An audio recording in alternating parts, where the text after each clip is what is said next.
me llamó la atención una película que se titula No me avergüenzo.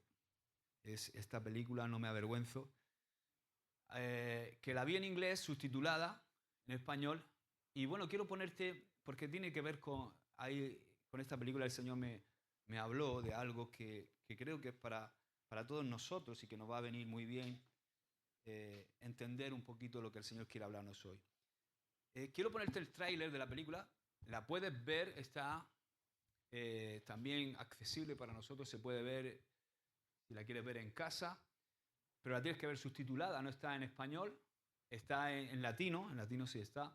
Pasa que yo en latino no me gusta cómo es la traducción en latino, no por nada, sino porque no me aclaro, casi prefiero verla en inglés subtitulada, no sé si os pasa lo mismo a vosotros, imagino que no, algunos de vosotros que estáis acostumbrados al latino, pero yo prefiero verla en original, subtitulada. Y quiero que veáis que veáis un poquito de lo que es el trailer de la película para introducirnos en lo que el Señor quiere hablarnos hoy.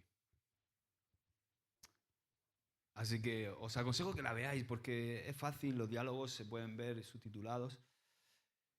Y lo que hoy traigo para compartir contigo se titula Vence el mal.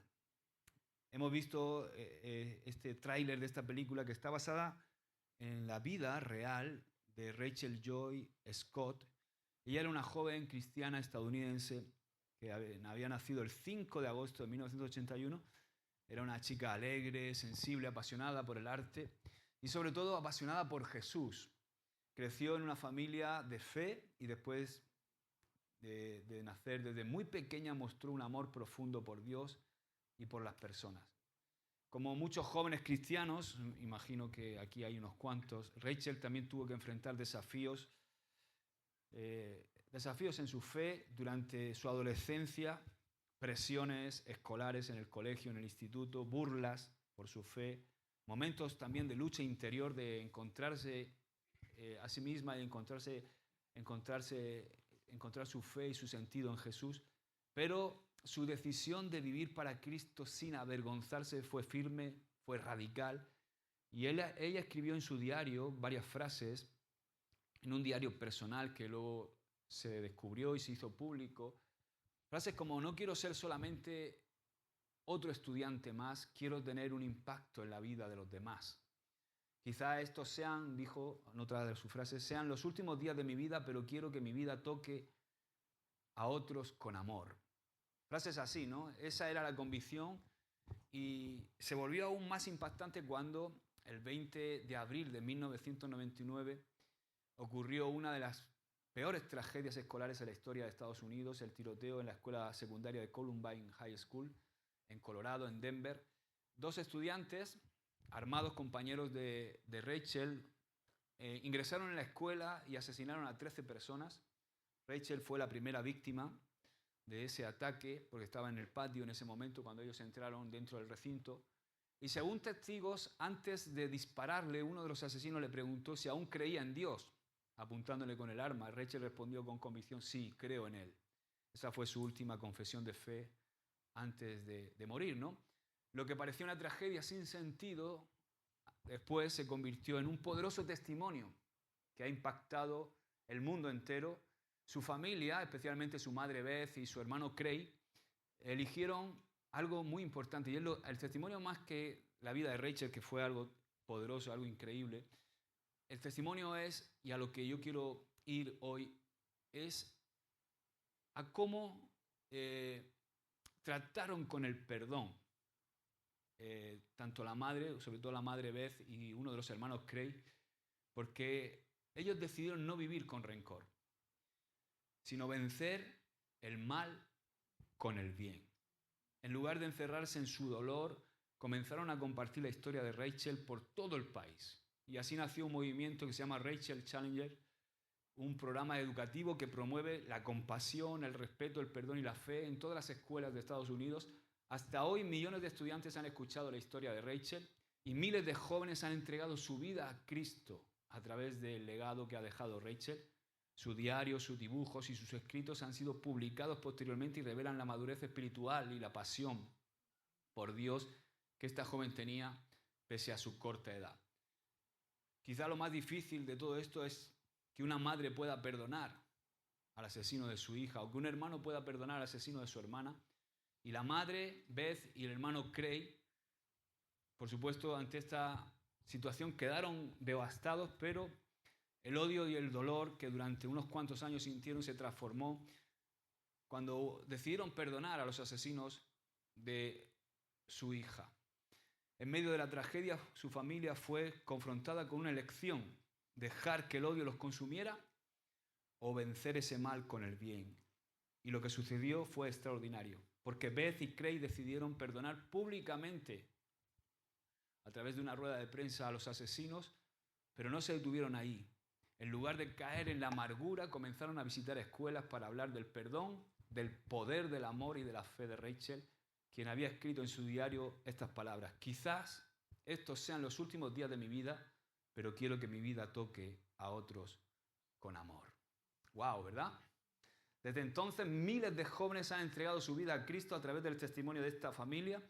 Lo que el enemigo quiso usar para sembrar odio, rencor, Dios lo transformó en una fuente de luz. Vencieron el mal con el bien.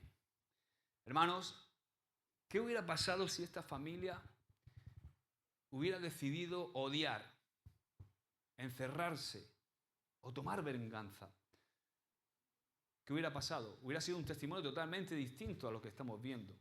Pero ellos escogieron el perdón, el amor, y rompieron el ciclo del mal y se convirtieron en instrumentos de bien en manos de Dios. Eso es lo que el Señor quiere hacer con nosotros hoy también. No estamos llamados a reaccionar con ira, sino a responder con el bien que solamente el Evangelio puede producir en el corazón del ser humano. Cuando el mundo vio muerte, ellos respondieron con vida. Cuando el mal golpeó, ellos se negaron a responder con odio. Eso es vencer el mal con el bien. Amén. Es un testimonio poderoso, ¿verdad? Ahora, esto nos sirve de introducción. Vivimos en un mundo donde el mal, si tú lo ves, no para de multiplicarse. Vemos la violencia a través de diferentes guerras, no solamente en la guerra, vemos violencia en todo momento, en todo lugar. Vemos mentira, vemos la división y la corrupción, que esa división y esa corrupción han dejado una profunda huella también en las familias, en la sociedad y muchas veces dentro del mismo pueblo de Dios. Vivimos en tiempos donde el ojo por ojo se ha convertido en el estilo de vida. Es muy difícil ver a gente que responda al mal con bien. Es complicado, ¿a que sí? Por ejemplo, una prueba de esto son las redes sociales hoy día. Las redes sociales hoy día están llenas de odio. La política está polarizada totalmente, las familias están fracturadas y hay una sociedad que celebra la venganza constantemente como justicia, ¿no? Hoy en día la gente, por ejemplo, te bloquea inmediatamente en una red social, ¿o no? Vivimos en una cultura en la que el que me la hace, me la paga. Pero el reino de Dios no opera de esta manera, no opera con hashtag de venganza, opera con la cruz, opera con amor, opera con perdón. Jesús no nos llamó a reaccionar, sino a transformar. ¿Amén? La palabra nos da una estrategia para vencer el mal. El mal no se vence con más mal. ¿Con qué se vence el mal? Con el bien. Entonces, quiero que leamos el texto base de esta enseñanza. Se encuentra en Romanos 12, versículo 21.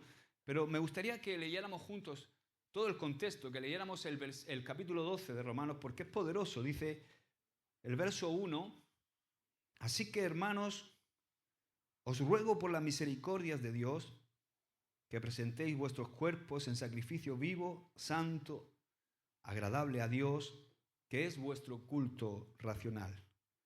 No os conforméis a este siglo, sino transformaos por medio de la renovación de vuestro entendimiento, para que comprobéis cuál sea la buena voluntad de Dios, agradable y perfecta.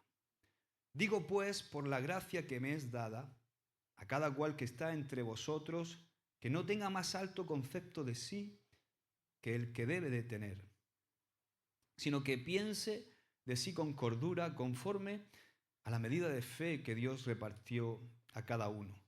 Porque de la manera que en un cuerpo tenemos muchos miembros, pero no todos los miembros tienen la misma función, así nosotros, siendo muchos, somos un cuerpo en Cristo y todos miembros los unos de los otros. De manera que teniendo diferentes dones, según la gracia que nos es dada, si el de profecía, úsese conforme a la medida de la fe, o si de servicio, en servir, o el que enseña en la enseñanza, el que exhorta en la exhortación, el que reparte con liberalidad, el que preside con solicitud, el que hace misericordia con alegría. El amor sea sin fingimiento, aborreced lo malo, seguid lo bueno. Amaos los unos a los otros con amor fraternal, en cuanto a honra, prefiriéndoos los unos a los otros. En lo que requiere diligencia, no perezosos, fervientes en espíritu, sirviendo al Señor, gozosos en la esperanza, sufridos en la tribulación, constantes en la oración, compartiendo para las necesidades de los santos, practicando la hospitalidad. Bendecid a los que os persiguen, bendecid y no maldigáis. Gozaos con los que se gozan, llorad con los que lloran, unánimes entre vosotros, no altivos, sino asociándoos con los humildes. No seáis sabios en vuestra propia opinión. No paguéis a nadie mal por mal. Procurad lo bueno delante de todos los hombres. Si es posible, en cuanto dependa de vosotros, estad en paz con todos los hombres. No os venguéis vosotros mismos, amados míos, sino dejad lugar a la ira de Dios, porque escrito está: mía es la venganza, yo pagaré, dice el Señor. Así que, si tu enemigo tuviere hambre, dale de comer; si tuviere sed, dale de beber, pues haciendo esto, ascuas de fuego amontonarás sobre su cabeza. Y este es el texto: no seas vencido de lo malo, sino vence con el bien el mal. ¡Wow! Fijaos, porque la carta a los romanos fue escrita por el apóstol Pablo a una iglesia que vivía en el corazón del imperio más poderoso y también el más corrompido moralmente del mundo, ni más ni menos que el imperio romano. Esta carta está dirigida a los hermanos que vivían en Roma. Allí los cristianos eran una minoría en ese momento, eran marginados, a veces perseguidos, incluso asesinados, a menudo eran también tentados a responder mal, o sea, a responder con las mismas armas del mundo, con violencia, con venganza, con odio, con asesinato. Pero Pablo les da un mandamiento contracultural. Les dice: oye, no se trata de esto, no podéis responder con mal. No se dejen vencer por el sistema que les rodea. Tienen que responder con bien al mal. Este versículo no es una frase bonita que Pablo escribe como para motivarnos. Es una estrategia del cielo. Es una orden, por así decirlo, militar del reino de Dios para ganar una guerra que no se pelea con espada, que no se pelea con armas humanas, sino que se pelea con fe, se pelea con perdón, con amor y con obediencia. Esas son las armas más poderosas. Yo siempre, y muchos de vosotros me habéis oído decir, que el arma más poderosa que hay en el mundo no es el odio, es el amor. No hay arma más poderosa que esa. El amor desbanca, el amor vence, siempre va a vencer el amor. Hace 2000 años, en una cruz, hubo una explosión. Ahí hubo alguien que se inmoló. Hoy día muchos terroristas se inmolan a sí mismos para causar dolor, pero Jesús se inmoló para causar una onda expansiva de amor que hoy día sigue alcanzando los corazones de millones de personas. ¡Aleluya! Jesús es el amor en persona. Esto no es tampoco un consejo que Pablo da aquí emocional, ni una sugerencia. Es un mandamiento espiritual. El mal se vence con el bien. Esta victoria comienza en nuestra vida personal, en la primera área donde tenemos que conquistar y vencer es en nuestra vida personal. En nuestra vida personal nosotros tenemos que vencer el mal con el bien. Después también tenemos que llevar esto a nuestras familias, a nuestros hogares. Llevar el vencer el mal con el bien en el ámbito de nuestro hogar y de nuestra familia. Y finalmente también hacer que la iglesia sea luz que disipa las tinieblas del mundo, venciendo el mal con el bien. Por eso quiero ver esas tres áreas cómo vencemos el mal en nuestra vida personal, cómo vencemos el mal en nuestra familia y cómo vencemos el mal como iglesia. Cómo vencemos el mal en nuestra vida personal. No voy a hablar del pecado explícito, de ese pecado que todos sabemos lo que es pecado, ¿verdad? Cosas que son, digamos, de bulto en nuestra vida. Eso deberíamos haberlo vencido ya todos nosotros, o la mayoría de nosotros deberíamos haber vencido cosas como la drogadicción, el alcoholismo, las adicciones, la pornografía, el adulterio, la fornicación, todas esas cosas el mentir, todas esas cosas que son explícitas, pecado explícito. A mí el que me preocupa, y es el que te quiero hablar, es de una forma de mal en nuestras vidas personales que no es tan explícito, sino que es muy sutil. Y por eso quiero identificar o que identifiquemos las formas sutiles del mal. El mal no siempre aparece como algo grotesco en nuestra vida, no siempre el mal viene con cuernos y rabo. No.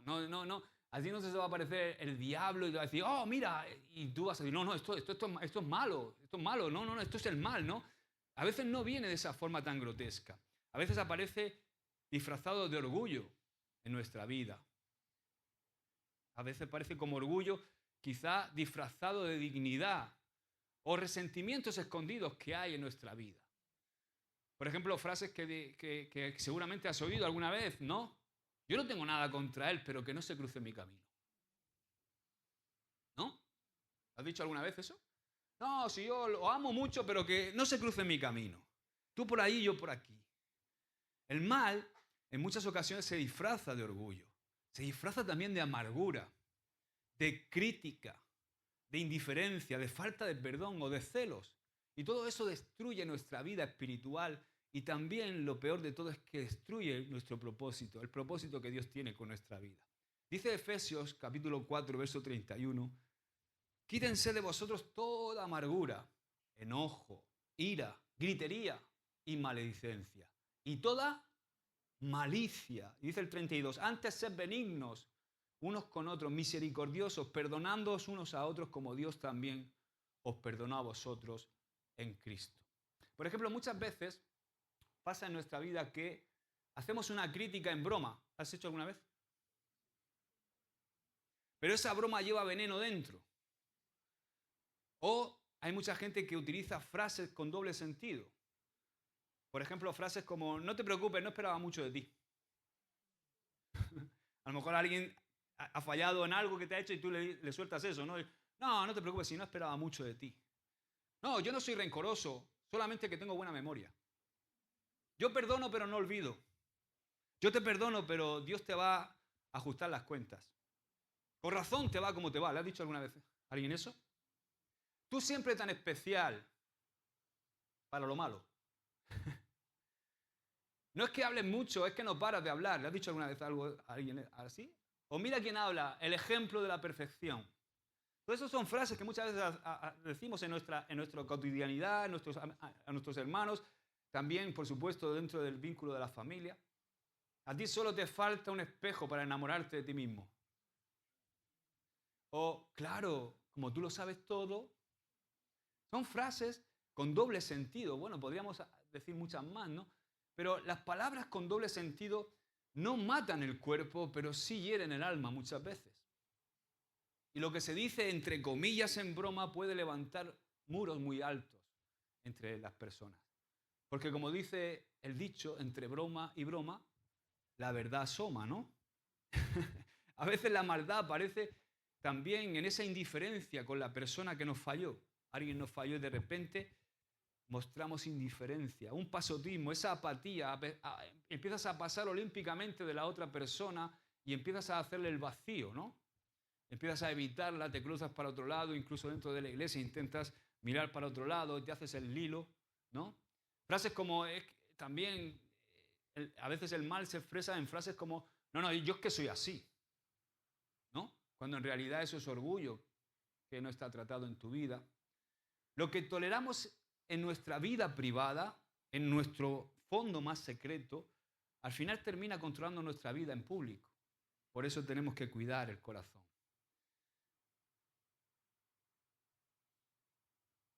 Lo segundo que quiero que veamos es que tenemos que practicar el bien activamente. ¿Cómo se practica el bien activamente? O sea, ¿qué quiero decir con esto? No es suficiente evitar el mal. Debemos reemplazarlo con actos concretos de bondad, de humildad y de servicio. Vencer el mal con el bien no es pasividad. Es una acción espiritual militante, dijo John Stott. O sea, vencer el mal con el bien no es estar pasivos. Es una acción espiritual militante. O sea, es batallar contra el mal. Evitar el mal no te hace santo. Hacer el bien sí te hace santo. Es muy distinto. Porque tú puedes decir, bueno, yo paso de todo. No hago nada.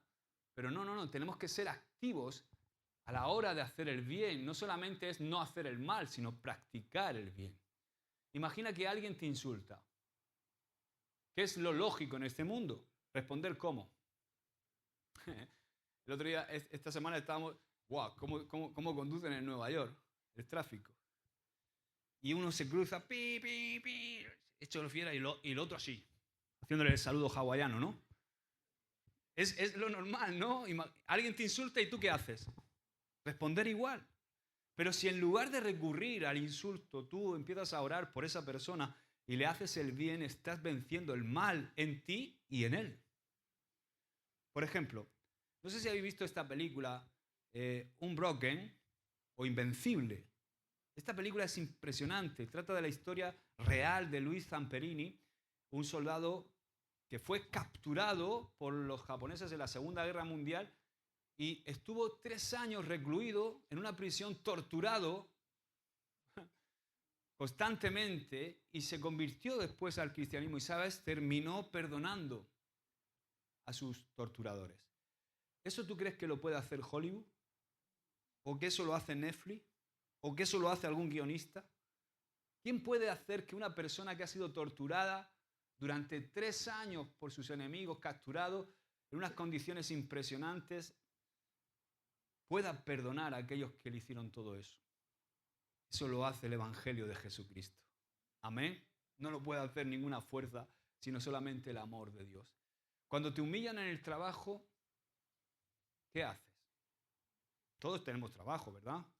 Y todos hemos tenido jefes y tenemos gente que a veces nos humilla. O la compañera que te está haciendo la 4-8 por detrás, ¿no? O como se llame, o te está haciendo la zancadilla. ¿Cómo reaccionas cuando te humillan o te maltratan en el trabajo? Esa es una gran pregunta, ¿verdad? Pero ahí es donde tiene que prevalecer el bien sobre el mal. Le compras un café o le llevas el desayuno. A mí me ha pasado en mi trabajo, ¿no? Yo tenía a una de mis jefas que estaba en contra de mí totalmente. ¿Por qué? Porque ella era lesbiana y yo era cristiano. Y simplemente cuando se sabía que yo era pastor y siempre estaba intentando hacerme la zancadilla, pues yo era la que mejor trataba. Siempre tenía una deferencia con ella, siempre tenía detalles con ella, hasta que al final me cogió cariño. Pero es difícil a veces devolver bien por mal. Cuando tu compañero, por ejemplo, te traiciona, entonces tú coges y en vez de traicionar tú, en vez de hablar a sus espaldas, en vez de criticarle, empiezas a orar por él, por su familia y lo bendices. Cuando te está criticando a tus espaldas, quizá la respuesta normal sería el devolver el golpe con otro comentario o alejarnos de esa persona con resentimiento, pero la respuesta del reino de Dios es que no nos tenemos que rebajar al mismo nivel, sino que debemos orar por esa persona, por él o por ella, y hablar bien de esa persona delante de los demás. Si se presenta la oportunidad, tenemos que ofrecer nuestra ayuda o consejo de una forma sincera. Hablar bien de quien habla mal de ti es quizá la forma más radical de vencer el mal con el bien. El bien no siempre es justo a nuestros ojos, pero siempre es justo a los ojos de Dios. ¿Amén? Ahora, el mejor ejemplo bíblico de esta actitud es José en Egipto. Fijaos, porque José en Egipto, todos sabéis lo que José tuvo que atravesar, las pruebas que tuvo que atravesar, cómo fue vendido por sus hermanos, cómo luego fue traicionado por la mujer de Potifar, también cómo tuvo que estar en la cárcel por tantos años ahí, hasta que al final llegó a ser el segundo de Egipto.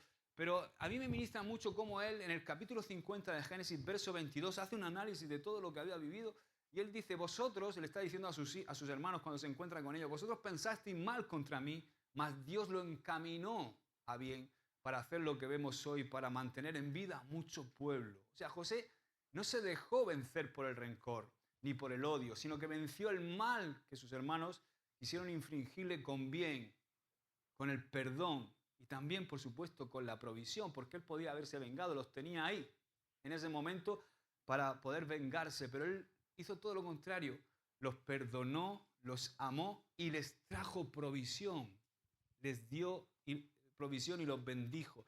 En la Biblia también encontramos, por supuesto, malos ejemplos de todo lo contrario, como Caín. En Génesis 4:7, fíjate lo que le dice el Señor a Caín, si bien hicieres, ¿no serás enaltecido? Y si no hicieres bien, el pecado, ¿qué está a su puerta? El pecado está a tu puerta. Con todo esto a ti será su deseo y tú te enseñorearás de él. Cuando el pecado tocó el corazón de Caín, en lugar de resistirlo con el bien que hizo, lo alimentó y terminó asesinando a su hermano Abel. Como vemos, debemos cuidar nuestro corazón, porque de él mana la vida, dice la palabra. Y lo que no curamos dentro, tarde o temprano sale por nuestros labios, se manifiesta con nuestras acciones. Y el mal es sutil, hermanos. Ninguno de nosotros va a matar a su compañero de trabajo, ¿a qué no? Eso espero. Ninguno de vosotros se va a levantar un día y le va a pegar un tiro a su jefe, ni le va a clavar un cuchillo en el cuello a su compañero de trabajo. Pero quizás lo matamos con nuestros pensamientos, quizás lo matamos con nuestras palabras, quizás lo matamos con nuestras acciones. Todos estamos llamados a vencer el mal en nuestra vida personal. ¿Amén? Ahora, vence el mal, el segundo aspecto que quiero que veamos es cómo vencemos el mal en nuestra familia. El hogar, para mí, es la primera trinchera espiritual. Si no vencemos el mal en casa, no podemos ser luz fuera. El enemigo sabe que si destruye la familia, afecta a la iglesia, afecta a la sociedad. Hoy, por ejemplo, se promueve la idea de que el divorcio, el abandono o las relaciones sin compromiso, no hay compromiso, no te comprometas, es lo normal. E incluso lo venden como parte del progreso, ¿no? De que eso es algo progresista, eso es progreso, no te comprometan, vive tu vida, vive para ti, el egoísmo es la parte central, el hedonismo también, la búsqueda del placer a cualquier precio. Se promueve la idea de todo eso, ¿no? Del divorcio, de vive para ti, de si no te comprometas con nada, pero detrás de todo eso, luego tenemos el resultado de todo eso. Y el resultado de todo eso es que hay corazones heridos, hijos confundidos y generaciones rotas. Niños criados quizá entre dos casas, sin estabilidad emocional. Adolescentes que crecen sin su figura paterna o sin su figura materna y que crecen con rencor hacia sus padres. Todo esto tiene consecuencias sociales. ¿Por qué? Porque produce una sociedad emocionalmente frágil, con adultos inseguros de sí mismos, relaciones inestables y un vacío de identidad terrible. Hay ideologías que distorsionan el diseño de la familia hoy día. Hay una campaña cultural fuerte para redefinir lo que es el concepto de familia, despojándolo del diseño bíblico de lo que es la familia. La figura del padre constantemente, yo lo veo, es ridiculizada. La maternidad es desvalorizada. Fijaos que se dice hasta que es opresivo que una mujer se quede embarazada por lo que pasa en su cuerpo. Se promueve la idea de que los roles familiares son una opresión, que hay machismo porque el padre en la cabeza, que hay todas esas cosas, ¿no? Por ejemplo, esto lo vemos reflejados en películas, en series, donde el padre siempre es torpe. ¿No? ¿Sí o no? Todo esto te lo inoculan. No solamente esta, que Homer Simpson es el primer ejemplo, pero hay un montón de series de televisión donde tú los ves, son series familiares y donde ves que el padre es tonto perdido. ¿No? Que el que manda en la casa son los hijos, que los hijos son los que tienen la razón, que los hijos son independientes, que el padre es bobo. Pues la pionera en esto fue Homer Simpson, ¿no? En Los Simpsons. Ves a un padre que es un inepto, un irresponsable, más peligroso que no sé, una piraña en una bañera, ¿no? películas, series donde el padre siempre es torpe o que es innecesario, escuelas que enseñan a los niños que pueden elegir su género sin el consentimiento de sus padres. ¿Qué te parece eso con la ideología de género? Una generación sin dirección es lo que genera todo esto. Una generación de jóvenes sin dirección donde no hay verdades absolutas, sino confusión. Y hay, en esa confusión, en todo este caldo de cultivo se genera una cosa que es la rebeldía. Violencia y abuso dentro del hogar. El enemigo ha hecho del hogar un campo de guerra en vez de un refugio seguro para nuestros hijos. Padres ausentes o padres que son violentos. Un lenguaje agresivo constante, una maldición constante hacia los hijos o hacia los esposos, abuso verbal, emocional o físico. Es terrible. Niños que crecen oyendo insultos y gritería en su casa, jóvenes que prefieren estar en la calle o estar conectados a internet porque su casa no es un lugar de paz. Y eso tiene una consecuencia, eso genera adultos con traumas, que luego así están los psicólogos, ¿no? Haciéndose de oro. Relaciones rotas y repeticiones generacionales de violencia que se van repitiendo de generación en generación. ¿No habéis visto que suele repetir los patrones de violencia? O que se suelen repetir patrones como de divorcio, todas esas cosas que dice la Biblia que te alcanzará hasta la tercera y cuarta generación de los que aborrecen mi nombre. Se repiten patrones. De hecho, en mi familia yo veo cómo se repiten patrones y no se rompen en el nombre del Señor Jesús. ¿Qué me dices de la desconexión que hay en la familia a causa de las redes sociales y de la digitalización de la vida? ¿Verdad? Aunque la familia está muchas veces bajo el mismo techo, cada uno vive en su propio mundo virtual. Están bajo el mismo techo, pero cada uno en su mundo. Las pantallas han reemplazado las conversaciones profundas entre padres e hijos. Las redes sociales reemplazan el afecto filial y real entre los hermanos. Padres ocupados constantemente en el teléfono mientras los hijos buscan atención y no la reciben porque los padres están demasiado ocupados. Comidas familiares donde no se oye ni una mosca. ¿Por qué no se oye ni una mosca? Porque todos están mirando la pantalla de su móvil. ¿Habéis visto alguna vez? ¿No habéis salido a un restaurante y habéis visto una familia comiendo y están todos mirando el móvil? Y el bebé le han puesto el móvil también, así, para que vea una serie, para que se calle y no de follón. Eso se llama chupete electrónico. Padres que saben todo del trabajo, pero nada del corazón de sus hijos. Y eso trae una consecuencia social y es la falta de empatía, desconexión emocional y generaciones que no saben cómo construir relaciones sanas. No saben ni tener una amistad. Y por último, la ruptura de la fe en casa.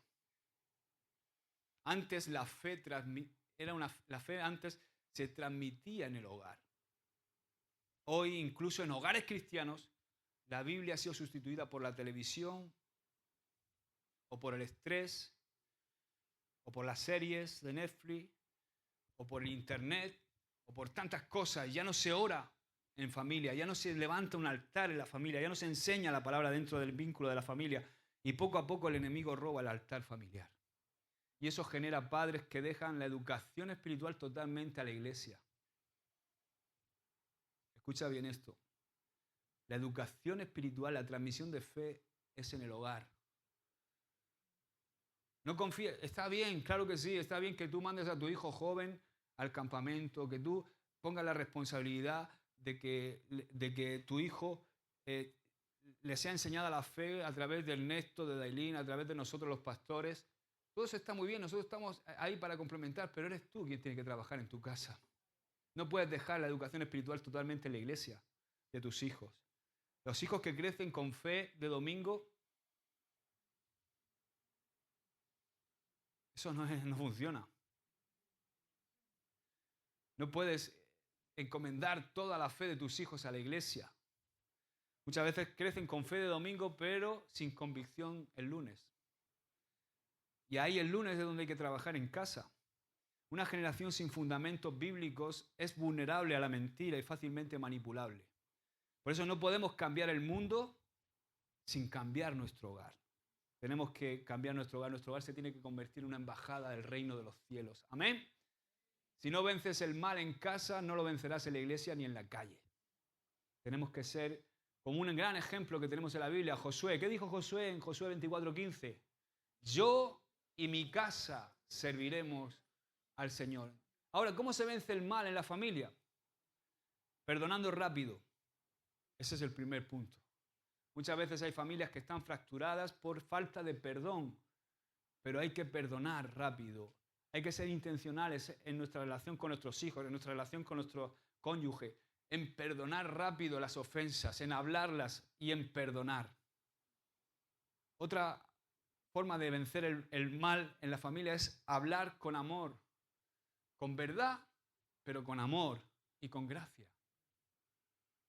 Muchas veces queremos zanjar las cosas rápidamente, incluso queremos ganar la batalla porque tenemos razón, pero a veces es mejor perder la razón y ganar el alma del otro y no perder el alma de tu hijo, por ejemplo.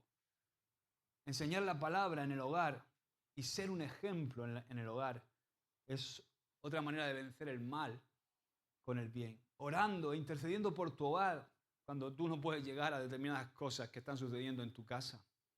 Decidiendo servir al Señor en unidad y servir a tus hijos, a tu esposa, a tu esposo. Y quiero poner un matiz y quiero hacer un paréntesis porque quiero hablar del matrimonio. ¿Cuántos estáis casados? Amén. ¿Cuántos queréis casaros?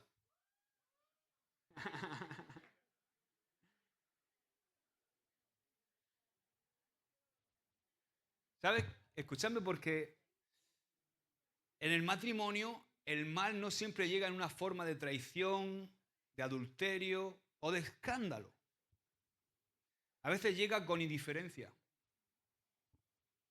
Una indiferencia, ¿no? En el matrimonio. Una apatía. A veces parecemos compañeros de piso. No hay relación.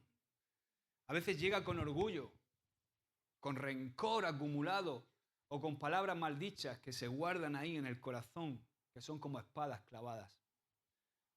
Por ejemplo, cuando hay una discusión entre... ¿Sabes qué? Yo sé que vosotros no discutís, ¿no? Los matrimonios no discuten, ¿no? Claro que hay discusiones, pero cuando hay una discusión, nuestra actitud tiene que ser de responder con humildad y no con orgullo. La reacción natural cuando discutimos es, tú siempre haces lo mismo, ¿o no? Tú nunca vas a cambiar. Cuidado con el siempre y el nunca. Eso es algo que Ruth y yo hemos intentado quitar de nuestro vocabulario cuando nos hablamos, porque ese tú siempre, o eres como tu padre, o tú siempre haces lo mismo. Nunca vas a cambiar, siempre eres el mismo. Cuidado con el nunca y el siempre. Eso duele un montón, te lo digo por experiencia. Pero tenemos que cambiar eso. Quizá lo más sabio en un momento de discusión es decir, cariño, sé que esto nos está afectando, ¿cómo podemos solucionarlo juntos? Tenemos que solucionarlo juntos, no podemos tirarnos frases, ¿no?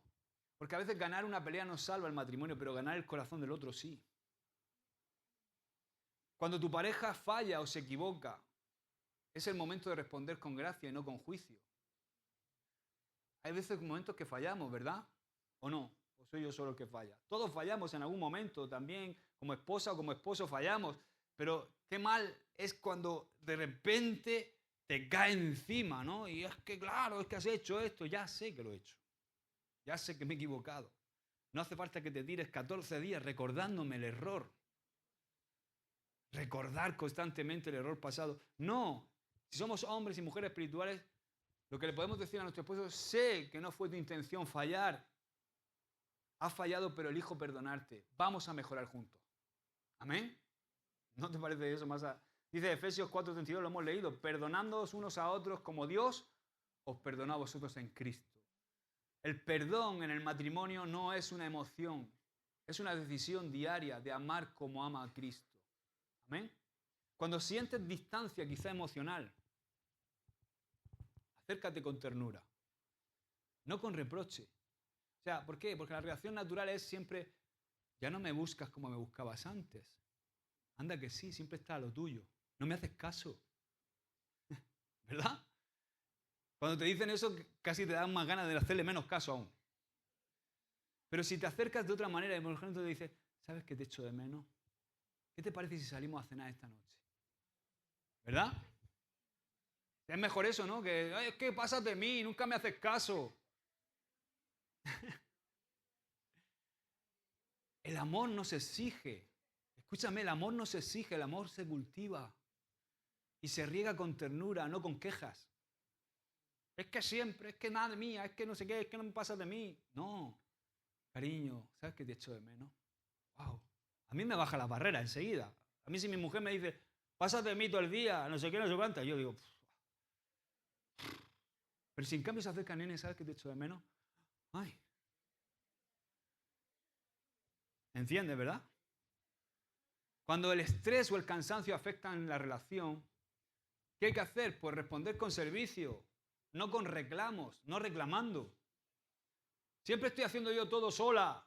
Siempre estoy haciendo yo todo solo. Todo lo hago yo. Aquí nada. No. La reacción es, cariño, sé que estás cansada. Hoy me encargo yo de los platos para que tú descanses. Amén. Servíos por amor los unos a los otros. Dice Gálatas 5:13. ¿Sabes que a veces lavar los platos con amor vence más el mal que un gran sermón sin acción? Lavar los platos con amor vence más el mal que un gran sermón sin acción. Cuando hay heridas no sanadas en nuestro matrimonio, tenemos que elegir restaurar y no acumular. ¿Por qué? Porque muchas veces lo que hacemos es guardar silencio y resentimiento. Pero lo que tenemos que hacer es tener conversaciones, aunque sean conversaciones difíciles, con un corazón de restaurar. ¿Entiendes, verdad? ¿Sabes? El silencio frío es tan destructivo como un grito de ira. Yo, por ejemplo, una de las cosas que no soporto, cuando mi mujer, a veces yo pues, meto la pata y mi mujer se enfada. Y es normal, hay que dejar un poquito de espacio para que se le pase el enfado, pero cuando deja de hablarme, paso fatal. Prefiero que me chille, que me grite, que me diga, tú siempre, tú nunca, a que se calle. Porque el silencio a veces es tan destructivo como un grito de ira. Y sabes que la familia cristiana es la primera línea de defensa contra el avance del mal en este mundo. Es ahí donde es nuestro banco de pruebas, es la familia, donde empezamos a vencer el mal con el bien. Por ejemplo, encontramos un ejemplo negativo de una familia que fue un desastre. ¿Os acordáis de la casa del sacerdote Elí? Se acercaban a darle quejas al sumo sacerdote Elí diciendo, tus hijos son un desastre, y él no hizo nada. Consintió a sus hijos. El mal de sus hijos no fue corregido y toda la familia fue avergonzada y juzgada, y ya veis cómo murió, ¿no? Elí, cuando le dijeron la noticia de que sus hijos se habían muerto, se cayó para atrás y se desnucó. También porque comía bien el tío. Y pesaba bastante. Y también hay un ejemplo positivo de esto. ¿Os acordáis de la familia de Cornelio en Hechos capítulo 10? Eso fue un ejemplo impresionante porque decía que aún sin haberle predicado el Evangelio ya temían a Dios, daba limosnas, oraban siempre juntos y Dios usó esa casa para abrir las puertas del Evangelio a los gentiles. Algo poderoso en aquel momento. Ahora, está claro que tenemos que vencer el mal con el bien dentro de la familia. Pero también hay que vencer el mal en la iglesia. Una iglesia que vence el mal es una iglesia que brilla. Hay muchas iglesias que se esfuerzan por ser relevantes, pero olvidan que la mayor relevancia no es parecerse al mundo, sino vencer el mal con el bien. En vez de competir quizá con otros ministerios, tenemos que colaborar en unidad, porque la iglesia es una, que se congrega en diferentes lugares. En vez de murmurar por los errores de liderazgo, tenemos que orar con compromiso para que la iglesia se levante como luz en medio de las naciones y en medio de la tierra. La iglesia de Corinto fue un ejemplo negativo, por ejemplo. Había divisiones, celos, había desorden en los dones y hasta había tolerancia con el pecado sexual. Pablo tuvo que corregirlo severamente en sus 2 cartas. Fijaos lo que dice en 1 Corintios, capítulo 1, verso 10 al 13. Dice, os ruego pues, hermanos, por el nombre de nuestro Señor Jesucristo, que habléis todos una misma cosa y que no haya entre vosotros divisiones, sino que estéis perfectamente unidos en una misma mente y en un mismo parecer. Porque he sido informado acerca de vosotros, hermanos míos, por los de Cloé, que hay entre vosotros contiendas. Quiero decir que cada uno de vosotros dice, yo soy de Pablo, y yo de Apolos, y yo de Cefas, y yo de Cristo. ¿Acaso está dividido Cristo? ¿Fue crucificado Pablo por vosotros? ¿O fuisteis bautizados en el nombre de Pablo? O sea, la iglesia de Corinto era una iglesia que brillaba por sus peleas, por sus contiendas. Ahí había contiendas. Yo prefiero a Pedro, a Cefas, yo prefiero a Pablo, yo soy de Cristo, yo soy de Apolos, ¿no? Que era otro de los predicadores y pastores de esa iglesia. Había celos, contiendas, y Pablo tiene que escribir 2 cartas para corregir esta situación en la iglesia. Por eso vemos que este ejemplo es un ejemplo negativo, aunque Pablo corrigió a esta iglesia. Luego tenemos el ejemplo positivo. El ejemplo positivo es Tesalónica, la iglesia de Tesalónica. La iglesia de Tesalónica, a pesar de la persecución que estaban sufriendo, mostraba fe, amor y esperanza, y fueron ejemplo para toda Macedonia y para Acaya. Dice 1 Tesalonicenses capítulo 1, versos 6 y 8, y vosotros vinisteis a ser imitadores de nosotros y del Señor, recibiendo la palabra en medio de gran tribulación, con gozo del Espíritu Santo. De tal manera que habéis sido ejemplo a todos los de Macedonia y de Acaya que han creído. Porque partiendo de vosotros ha sido divulgada la palabra del Señor, no solo en Macedonia y Acaya, sino que también en todo lugar vuestra fe en Dios se ha extendido. Fijaos, de modo que nosotros no tenemos necesidad de hablar nada. ¡Wow! Era una iglesia que no brillaba por sus peleas, sino que brillaba en medio de una persecución, brillaba con la luz de Cristo. Y dice Pablo que ni siquiera tenían que predicar allá donde llegaban en Macedonia y Acaya, porque ya el testimonio de esta iglesia había predicado en medio de todos ellos, y muchos de ellos ya se habían convertido al Señor solamente por el testimonio de la iglesia de Tesalónica. ¿Cuántos quieren ser una iglesia así? Amén. Cuando la iglesia vive en amor, cuando vive en unidad y en santidad, se convierte en un reflejo del reino de Dios. Dice Mateo 5, ese célebre versículo del 14 al 16, cuando está diciendo, vosotros sois la luz del mundo. Y termina diciendo, así alumbre vuestra luz delante de todos los hombres. Amén. Una iglesia que vence el mal es una iglesia que no murmura, que no divide, que no compite, sino que ora, que ama, que sirve, que edifica y por supuesto que evangeliza. Amén. La iglesia no ha sido llamada a reaccionar al mundo, sino a redimirlo y a transformarlo. ¿Cómo vence la iglesia el mal? Bueno, predicando la verdad sin temor. Y con gracia, por supuesto. En nuestra predicación del Evangelio tiene que haber una intención siempre de establecer conexiones con el mundo, no de levantar muros. Que Dios nos dé la gracia para alcanzar en nuestra área, donde Dios nos ha plantado el corazón de las personas que hay en esa área con el Evangelio. Por supuesto, tenemos que aprender a abrazar a la gente que viene quebrantada.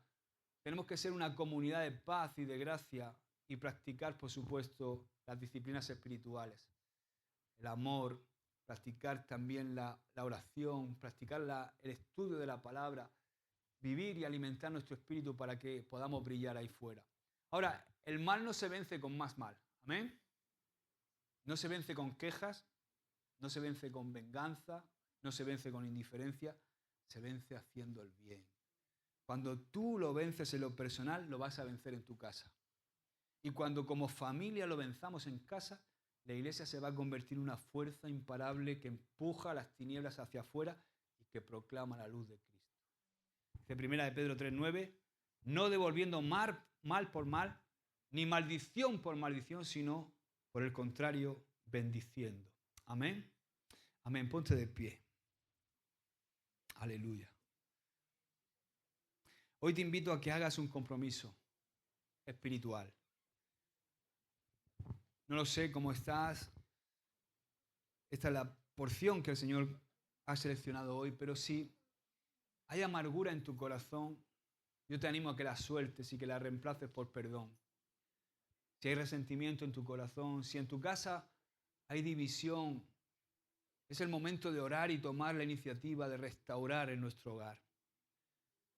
Si quizás has sido pasivo en la iglesia, es el momento de activar tu fe y comienza a servir al Señor con amor. Venzamos el mal con el bien. Amén. Padre, yo te doy gracias, Señor, por tu palabra. Gracias, Señor, porque este mensaje es sencillo, Señor, de entender, pero difícil de aplicar en nuestra vida. Todos entendemos este mensaje. El mal solamente se vence con el bien. El odio solamente se vence con el amor. Es fácil de entender, difícil de hacer, como hace un tiempo predicábamos, fácil de entender, difícil de hacer. Pero ayúdanos, Espíritu Santo, porque estas obras que tú nos encomiendas a través de tu palabra, Señor, muchas veces son humanamente imposibles para nuestra naturaleza pecaminosa, para nuestra carne. El perdonar, el devolver bien por mal. Es complicado, Señor. Solamente en el Espíritu podemos operar en esta dimensión. Como siempre decimos, devolver mal por mal es humano. Devolver mal por bien es diabólico. Pero devolver bien por mal es divino, es celestial. Por eso, Señor, ayúdanos a movernos en el Espíritu, la dimensión del Espíritu, donde podemos operar con este amor, donde se da en nosotros el fruto del Espíritu, donde se da el amor, el gozo, la paz, la paciencia, la bondad, la benignidad, la fe, la mansedumbre y el dominio propio, Señor. Ayúdanos, Padre, a entender que esto es sanador en nuestros hogares, esto nos libera a nosotros. Muchas veces estamos pendientes de no pecar en las cosas que parecen grandes o abultadas, pero a veces el pecado es más sutil y se disfraza de orgullo, de amargura, de resentimiento, de falta de perdón, Señor. Que podamos ser liberados de todo esto para, Señor, poder operar en el bien y no en el mal. También en nuestras familias, ayúdanos, Señor, a tener matrimonios sanos, a tener hogares sanos, Señor, y que podamos vencer el mal con el bien dentro de nuestros hogares. Que nuestras respuestas, Señor, ante las situaciones difíciles en el hogar sean siempre respuestas de bien ante el mal, Señor. Ayúdanos a ser buenos padres, a ser buenos hijos, Señor, a aplicar esto que hemos aprendido hoy, a vivir en el Espíritu, Señor, y que nuestros hogares se conviertan en embajadas de tu reino, en referentes en medio de este mundo de tinieblas, Señor. Si conseguimos eso, vamos a ser una iglesia que brilla, porque tu iglesia está formada por familias, Señor. Queremos vencer también las tinieblas como iglesia, Señor, proclamando el bien, proclamando la verdad con gracia, Señor, predicando el Evangelio y trayendo las buenas nuevas de salvación, porque cuando operamos en esta dimensión de devolver bien por mal, nos convertimos en una luz, Señor, que atrae a las personas. Ayúdanos, Señor, a vivir en esta dimensión, en el nombre de Jesús. Amén y amén. Aleluya.